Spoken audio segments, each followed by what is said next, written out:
Welcome back to Sleep Flow Studio, where stories move slowly and thoughts drift even slower. Tonight, settle in, soften your breathing, and let each word carry you closer to sleep. The wander begins at the edge of a quiet town, just where the streetlights become gentle instead of bright, sits a grocery store that never seems to hurry. Some say it once had a busier life, back when people believed they needed to rush everywhere. But tonight, like every night, it rests in a soft glow of sleepy calmness, waiting for one slow-moving visitor. You step inside and the doors open with the gentlest sigh, as though the store is welcoming you into a world where nothing needs to be done quickly. The air is cool, the lights are soft, and there's a slightly echoing emptiness that feels strangely comforting. The kind of quiet that lets your mind stop gripping everything so tightly. Your shoes make a quiet tap on the floor, not too loud, not too sharp, almost like they're trying not to wake anyone up. Even though the store is open 24 hours, it behaves as though it's past everyone's bedtime. You reach for a shopping basket, but instead of grabbing the first one, you pause. You look at the stack. You consider. There are at least 12 baskets, one with a slightly bent handle, one with a faint scratch inside, one that looks mysteriously newer than the rest. A particularly sleepy basket leans to the left just a little, like it's been standing too long without a break. You choose the third basket from the top, carefully, gently, because it seems balanced, emotionally stable, and unlikely to squeak. It gives a soft plastic sigh, almost approving. With your basket in hand, you begin your slow wander down the first aisle. It's the cereal aisle, which is always the first place your mind floats to when tired. Maybe it's the nostalgia. Maybe it's the colors. Maybe it's because no one has ever felt stressed while comparing boxes of bran flakes. The shelves stretch endlessly, filled with cereals that quietly wait for someone to appreciate their existence. There are cereals for energy, cereals for fiber, cereals that pretend they are healthy but hide tiny chocolate pieces. Cereals shaped like stars, circles, squares, and objects that no one can describe. Cereals with mascots who look far too awake for this hour. You pick up a box of very mildly exciting bran flakes. A brand famous for being exactly average. You turn the box over. You read the ingredients with gentle curiosity. Whole grain wheat, barley malt extract, salt, a whisper of sugar, one or two vitamins that look like they snuck in by accident. The paragraph describing a moderately enjoyable breakfast experience is written in such a neutral tone that it makes your eyelids heavier. You place the box back with the same care a librarian uses for placing books. You drift further. The store feels timeless, not empty and just relaxed, calm in a way that invites your thoughts to stretch and yawn. You notice the soft hum of the refrigerator units, a long, steady sound like a faraway ocean or a very polite air conditioner. It steadies your breathing. You turn into the next aisle, cleaning supplies. It's an aisle no one ever rushes through. Every bottle seems to make the promise of a simple life. A life where surfaces get cleaned on the first try, where sponges never smell strange, where paper towels last longer than expected. You pick up a bottle of something called Calm Lemon Surface Spray. The lemon on the label looks very relaxed, almost serene. You imagine someone drawing a lemon and thinking, I want this fruit to look like it's about to take a nap. And they succeeded. You put it back. You don't need it. But the act of considering it felt strangely grounding. You check your basket, still empty, and somehow that feels perfect. You continue walking, not with purpose, but with curiosity, as if each step might lead to a softer thought. The next aisle feels even quieter. It's the bread aisle, a place where time naturally moves slower. Rows of soft loaves sit patiently.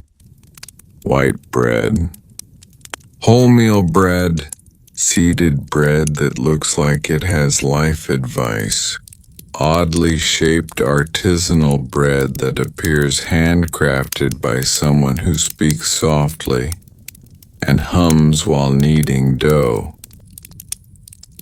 You pick up a loaf and gently press your fingers into the plastic. Not enough to squish it, just enough to check its softness level. It's soft, very soft, almost cloud-like. You imagine sleeping on a bed made entirely of bread loaves. Ridiculous. Cozy. Unnecessarily comfortable. The thought lingers, warm and slow. You place the loaf back and continue. The store has music playing, but so faintly that you're not entirely sure if it's music or your imagination. It could be a tune. It could be a memory. It could be the refrigerators singing a lullaby. Your mind drifts. You walk into the section with Werteder's stationery, perhaps the sleepiest corner of the store. Pens, notebooks, paper clips arranged in tiny plastic prisons. You pick up a pen, turn it over, and read the label. Write smoothly. A simple promise. A soothing promise. You uncap it, scribble on the test pad, and watch as the ink glides smoothly, almost lazily on across the paper. A single line. A small swirl. A slow signature of nothing. You recap it gently, like tucking in a sleeping child, and set it back exactly where you found it. The calm grows deeper. You walk on, past aisles you don't need but enjoy anyway. Snacks, too. Herbs with names that sound like they belong in a fantasy novel. Then you reach the calmest place in the store. The frozen aisle. It's cool, quiet, peaceful, and the air itself feels sleepy. Inside the frosted glass doors, frozen vegetables sit in perfect stillness. Peas frozen mid-moment, carrots paused mid-slice, corn suspended in eternal calm. You open the freezer door. Cold air drifts out like a gentle sigh. Your face relaxes. Your eyes soften. You pick up a bag of frozen peas. You don't shake it, you just hold it. Feel the tiny frozen spheres settle into place. Feel the cold in your hand. Let it calm your thoughts. You return the bag slowly with care. You wander to the end of the aisle and stand still for a moment, letting the cool air settle your mind even more. Your basket is still empty, and that feels right. Because this trip was never about buying anything. It was about moving slowly, quietly, letting the world soften. As you make your way back to the front of the store, your steps feel slower, like you're walking through a dream. You place the basket back on the stack, third from the top where it belongs. You walk toward the exit. The doors open with another gentle sigh.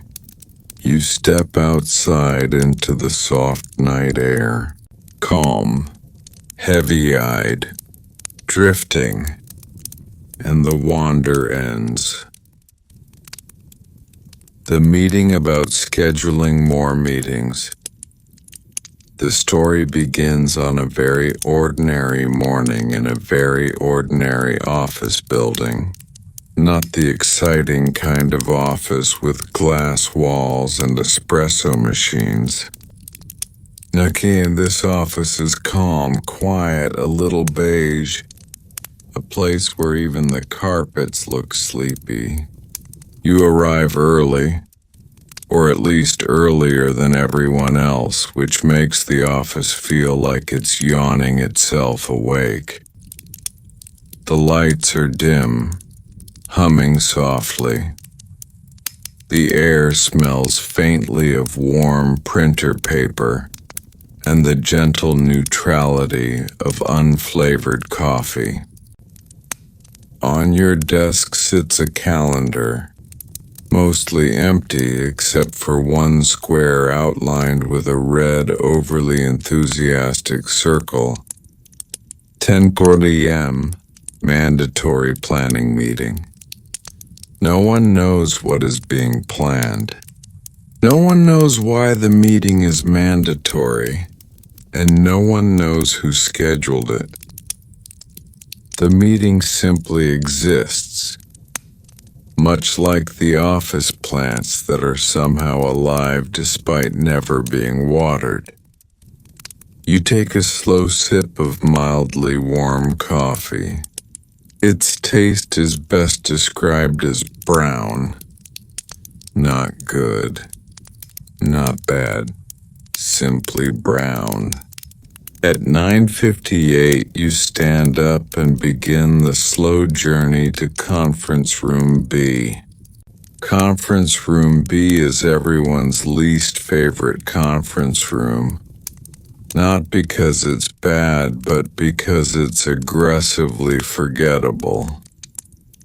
It's the type of room no one can remember the location of, even if they were just there yesterday. You walk past Conference Room A, a room with slightly brighter lighting and one plant that leans toward the sun in quiet hope. Then you pass Conference Room C, the room no one uses with one chair that squeaks in protest at any movement. Finally, you find Conference Room B. The door is slightly open, as though the room is too shy to open fully. Inside, a long oval table sits patiently, surrounded by chairs that all look exactly the same except one. The slightly wobbly chair no one wants, but everyone pretends not to notice. You sit in a perfectly stable chair, one seat away from the wobbly one. Slowly, the other attendees drift in. First comes Marjorie from accounting. She carries 3 pens, 1 notebook, and a level of early morning determination no one can explain. Next is Graham from Human Resources, who always looks like he's either just solved a major crisis or is about to take a nap. Then comes Elaine, who always brings tea in a thermos decorated with cartoon clouds. Her tea always smells calming, like chamomile and distant hope.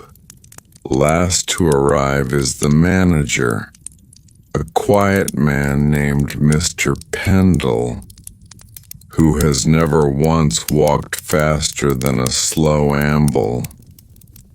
His footsteps are soft, as though he's afraid of disturbing time itself. He enters, sits at the head of the table, opens his laptop, and then clears his throat with a sound so gentle it barely qualifies as a throat clear. "Well," he says softly, "thank you all for coming on such short notice." It's not actually short notice, where the meeting has been on the calendar for weeks, but no one corrects him. He looks at his screen, then looks at the ceiling, then looks back at his screen. "So," he begins, "we're here to discuss the scheduling of future meetings." A silence settles over the room. Not uncomfortable, just very, very quiet, like everyone collectively decided to conserve energy. Marjorie nods thoughtfully, even though she has no idea what she's agreeing to yet. Mr. Pendle continues. "It seems," he says, scrolling slowly through an empty spreadsheet, "that our meeting schedule has not been fully optimized, and so we need to coordinate to determine the most effective and least disruptive times for future meetings." He pauses as if this was a deeply profound statement. Graham nods with exaggerated seriousness. Elaine takes a slow sip of her cloud-themed tea. The meeting continues. First, someone suggests Monday mornings.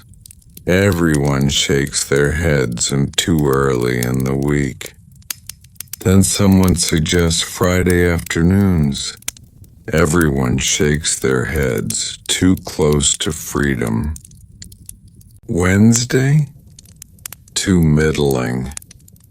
Tuesday? Suspicious. Thursday? Emotionally unpredictable. Eventually, after 15 minutes of thoughtful silence and occasional paper shuffling, the group narrows it down to someday around midday, but not exactly midday. It is objectively an unhelpful conclusion, but everyone agrees it feels right. To solidify this achievement, Mr. Pendle opens a new document titled Notes on Meeting About Meetings. He types very slowly, one key at a time. We discussed meeting times. We will determine times for future meetings, to be decided later. He stops typing and nods with satisfaction, as though this is the single most organized document the company has ever produced.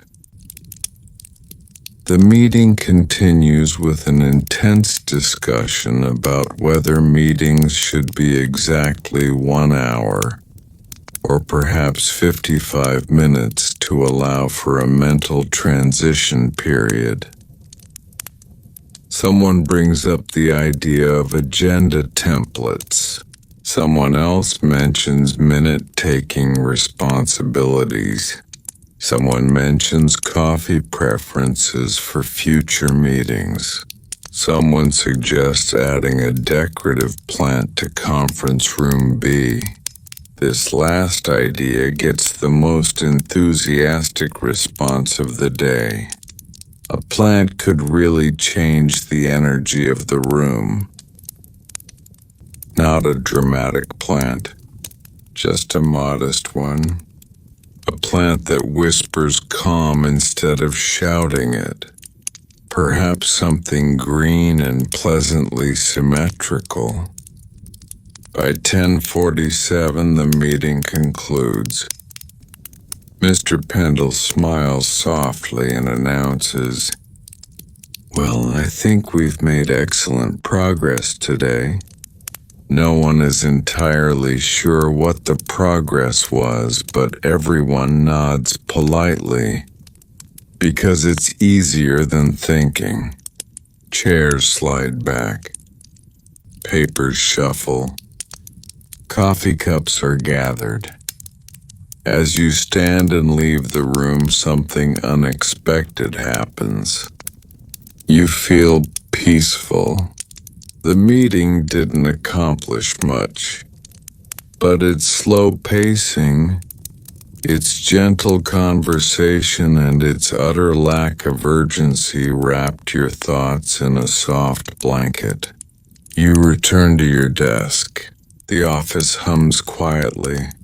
Outside the window, a small cloud drifts across the sky at a pace that rivals Mr. Pendle's walking speed. You sit down.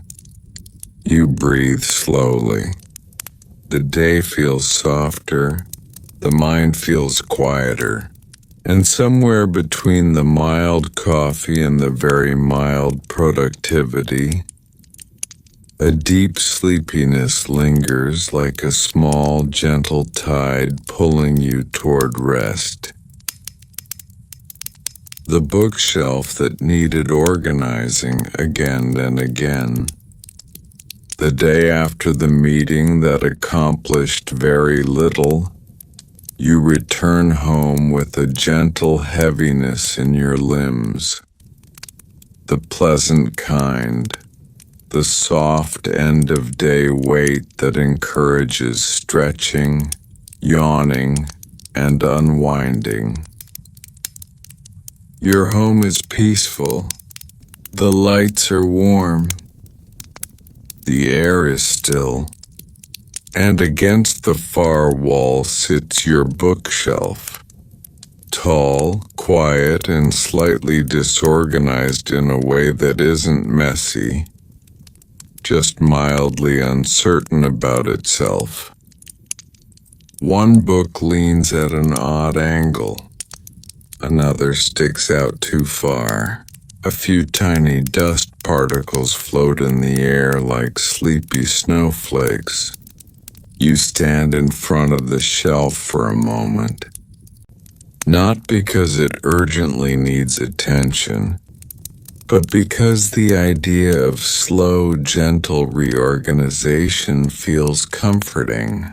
A task with no deadline, a task with no stakes, a task that invites calm. You exhale slowly and begin. Alphabetical, more or less. You start by removing a single book, a paperback with a slightly curled cover. You hold it for a moment, feeling the weight of unused pages and forgotten stories. Then you take out another book, then another, until the top shelf is completely empty. You line the books on the floor alphabetically.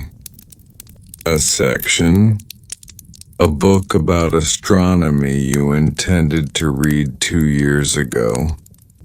Another about apples, surprisingly thick for its topic. And one titled, Almost Interesting, which is indeed almost interesting. B section, books about birds. Books by authors named Baxter, Bennett, and Brown. One book simply called Bread, which you can't remember buying.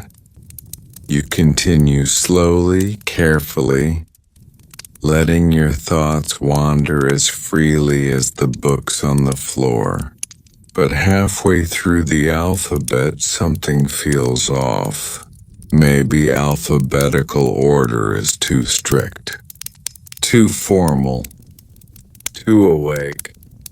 You pause, standing in the soft quiet of your home, and decide, oh, not alphabetical. Not today. You gently place everything back on the shelves in no particular order, and step back to admire the return of cozy chaos. It looks exactly the same as before, and somehow that feels perfect. By color, or at least attempting to. You take a deep breath and decide to try again. This time a color coordination. Reds together, blues together, greens forming a calm forest of spines, beiges blending into soft neutrality. You pull books down once more. The reds look surprisingly confident. The blues look thoughtful. The greens seem peaceful. The yellows practically glow with friendliness. You begin arranging them in a gentle gradient, a slow flow of hues from warm to cool, bright to muted. You step back. It's pretty. It's soothing. It's visually satisfying. But also, one book's spine is multicolored. Another book doesn't match any shade in the whole gradient. And a third book refuses to visually blend with anything. So you pause again. You move a few books left, a few right, then back again, then slightly upward, then slightly downward. The more you adjust, the more you realize the gradient method may not be the peaceful solution it promised. After several minutes of quiet shifting, you laugh softly to yourself in the gentle, sleepy sound. You put all the books back once more, undoing your efforts with a kind of pleasant relief. Your shelf returns to its original whimsical arrangement, a soft, comfortable clutter. You sit on the floor, leaning back on your hands, looking up at the shelf. Maybe the books don't want to be organized traditionally. Maybe they want to be arranged intuitively, by feeling, by mood, by vibe. So you pick up a romance novel. It feels warm and soft like a cozy blanket. You place it on the third shelf right next to a poetry book that feels equally gentle. You take a mystery novel, darker cover, slightly heavier atmosphere. You place it lower next to a quiet thriller that has been sitting alone too long. A travel book with a bright cover goes up near the top, next to a cheerful cookbook. A fantasy novel with gold lettering sits neatly beside a book about folk tales. You continue this soft emotional curation for several minutes. You finish, step back, and look at the shelf. It's not perfect, not symmetrical, not organized in a way anyone else would understand, but it feels right. Almost like the bookshelf is breathing easier. You exhale softly, mirroring it. Before you walk away, you notice a small, gently glimmering layer of dust along the top shelf.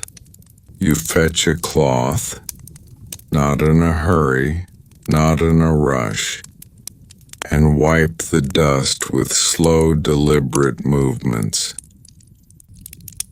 The particles float in the air, catching the warm light, drifting lazily before settling somewhere unseen.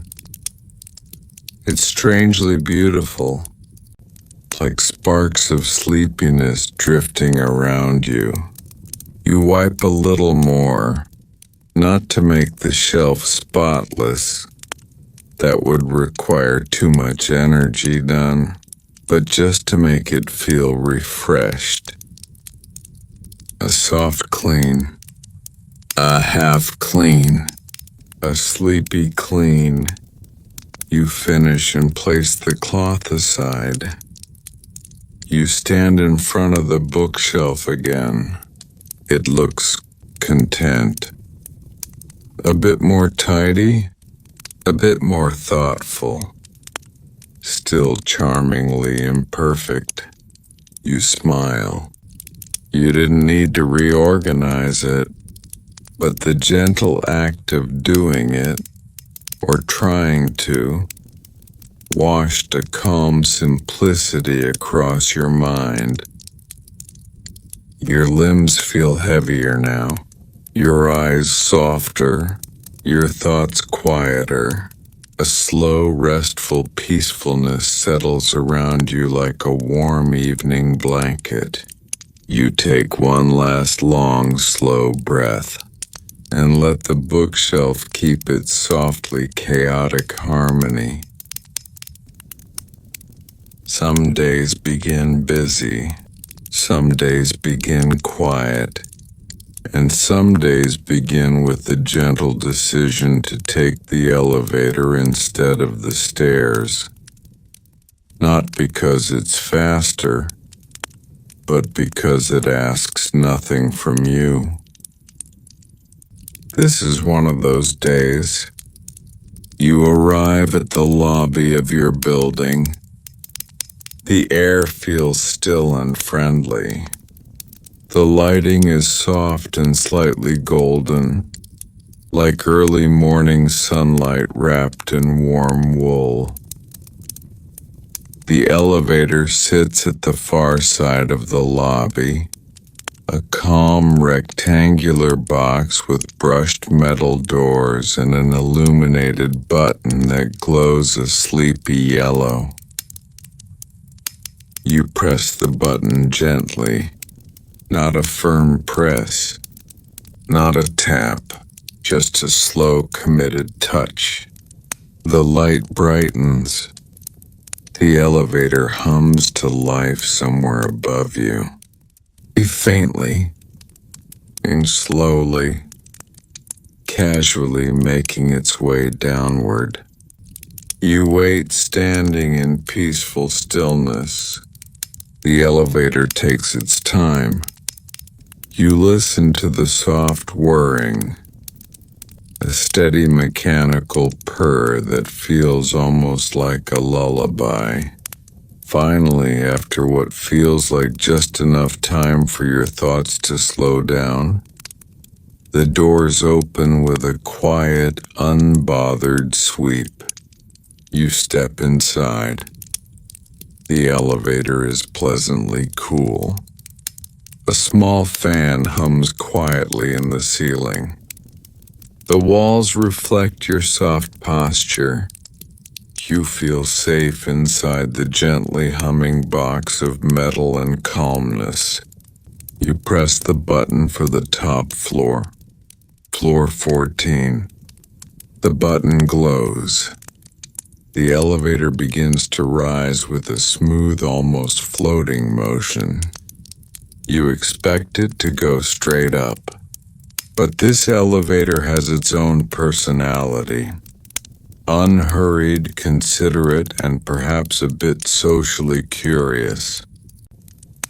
It stops at a floor 2. The doors slide open. No one is waiting. No one gets in. Nothing happens. The elevator seems satisfied just to have checked. The doors close. You smile a little at the pointlessness of it. Yet the quiet moment makes you feel even sleepier. The elevator rises again.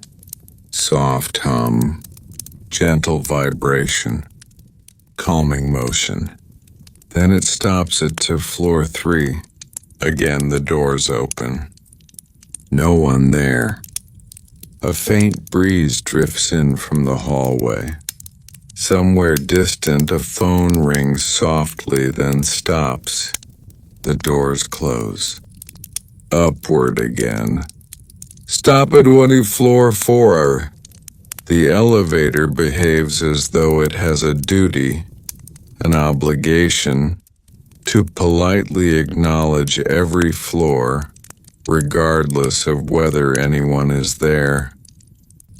It's almost respectful, almost thoughtful, certainly sleepy. The pattern continues. But floors 5 through 9, the soft rhythm. The elevator rises to floor 5, opens, closes, then floor 6, opens, closes, floor 7, a hallway filled with quiet carpet and soft light. No movement, no sound, just the peaceful emptiness of a late morning. Floor 8. The doors open to a single potted plant leaning slightly toward the light. The plant seems calm.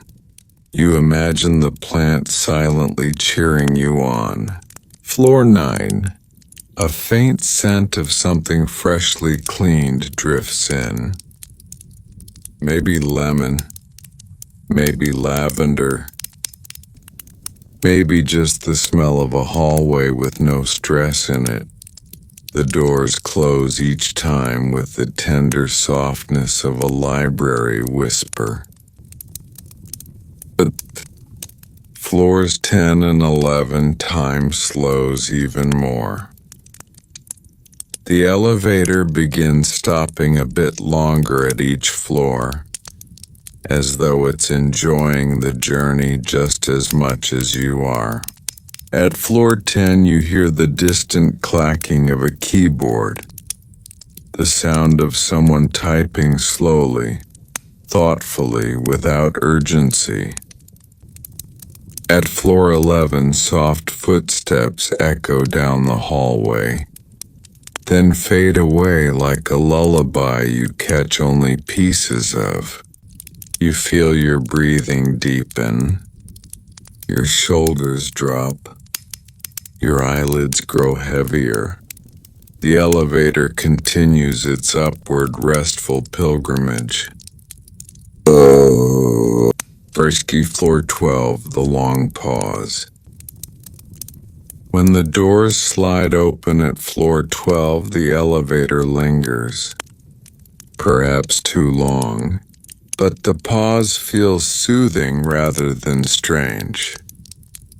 A calm hallway stretches out ahead. Beige walls, soft carpet, warm ceiling lights that hum gently. You stand still. You don't need to move. You don't need to do anything at all. The elevator finally closes its doors with the softest sigh. At floor 13, almost there. Floor 13 appears with a quiet ding. The doors open. A distant voice murmurs in the hallway. Too soft to understand, too calm to care about.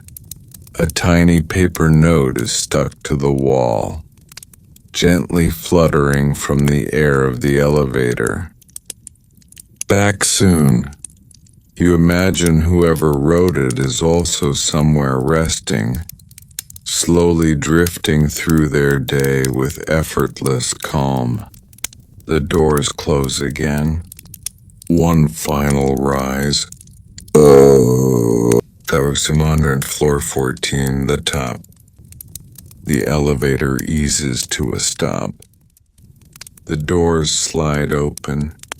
Floor 14 is peaceful, quiet, sunlit.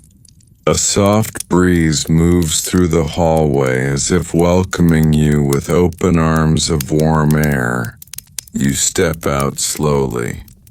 The elevator hums behind you, then closes its doors, as if giving you a gentle nod and a whispered wish for a restful day. You stand there for a moment, feeling lighter, calmer, sleepier. The slow journey upward, the gentle stops, the quiet pauses, presses a soft, warm weight on your mind, inviting you to rest, to sink, to drift. The world feels slower now. Your thoughts quieter, your body heavier in the nicest way. You breathe in, you breathe out, and you feel the story settling around you like a warm blanket.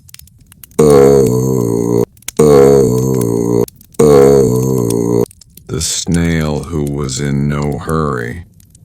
In a small, peaceful neighborhood, the kind where the mornings are slow and the nights are even slower, there's a sidewalk made of pale gray stones.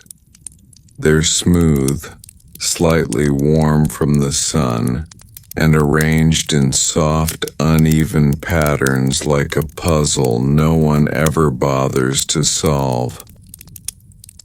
One early morning, when the sky was pale lavender and the world felt like it was still waking up, a small snail began a grand journey across one of these stones.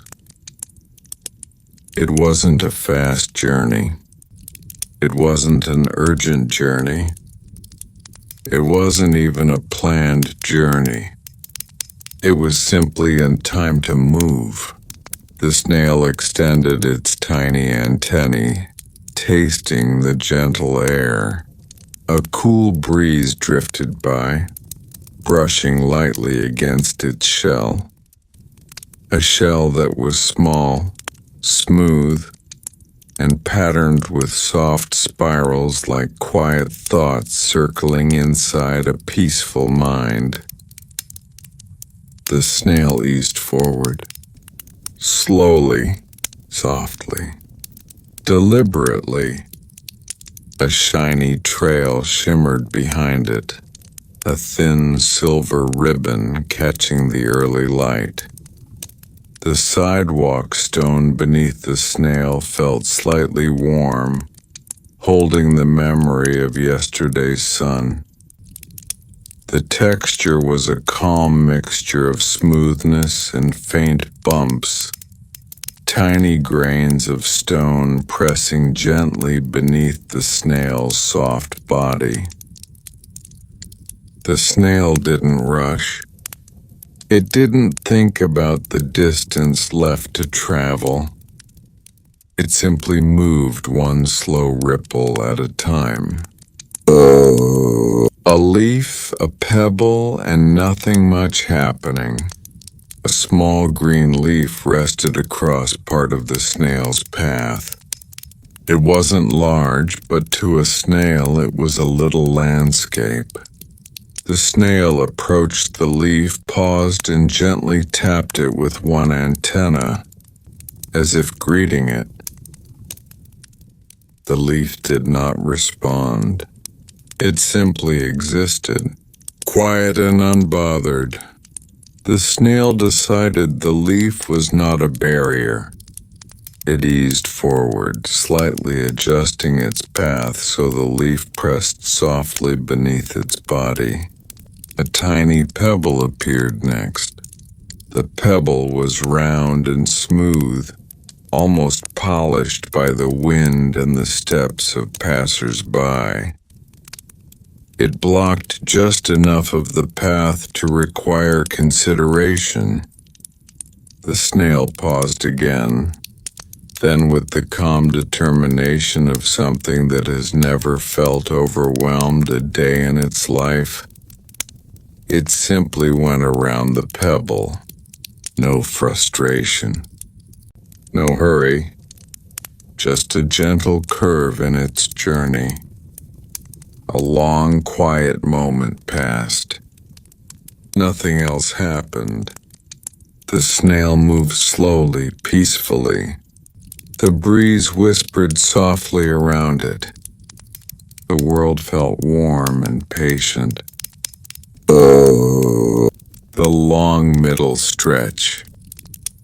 As the snail approached the center of the sidewalk stone, the sun rose higher, casting a soft glow across the path. Shadows stretched long and delicate. The snail continued onward. Each tiny movement was deliberate, a soft wave flowing through its body.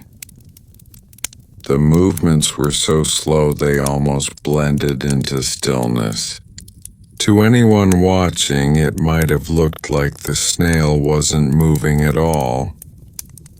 But the snail knew. It always knew.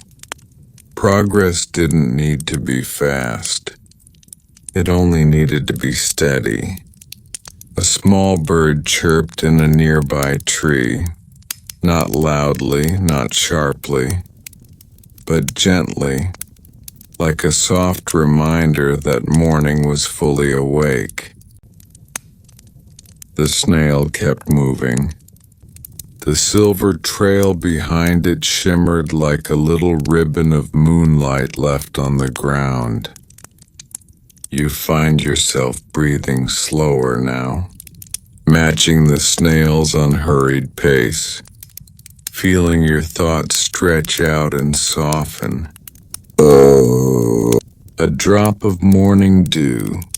Halfway across the stone, the snail encountered a small dew droplet, resting in a tiny dip in the surface. The droplet sparkled like a tiny gem, reflecting the whole morning sky inside its roundness. The snail touched the droplet gently, and the surface trembled in the softest possible way. A moment passed, then another, then another. The snail moved again, not around the droplet, not over it, simply beside it, leaving it undisturbed. The droplet remained still, The snail remained calm. The world remained quiet. The final few inches. As the snail neared the edge of the sidewalk stone, a distance that would take a human a single step, but a snail an entire morning, a warm sense of completion drifted around it. The stone's edge didn't look dramatic or special. It was simply the end of one surface and the beginning of another. Grass waited ahead, soft green and cool with morning dew. The snail paused one last time on the smooth gray stone. Maybe it was savoring the moment. Maybe it was noticing the warmth beneath its body. Maybe it was simply breathing in its slow, snail-like way. Then gently it crossed the final inch and entered the grass. The blades brushed lightly against its shell, greeting the small traveler with their cool, gentle touch. The snail eased forward into the soft green world, disappearing between the blades, leaving its shimmering trail behind on the stone. Its journey wasn't dramatic, not fast, not extraordinary, but it was peaceful, calm, soothing. A quiet reminder that even the smallest movements, the slowest steps, can carry us exactly where we need to go.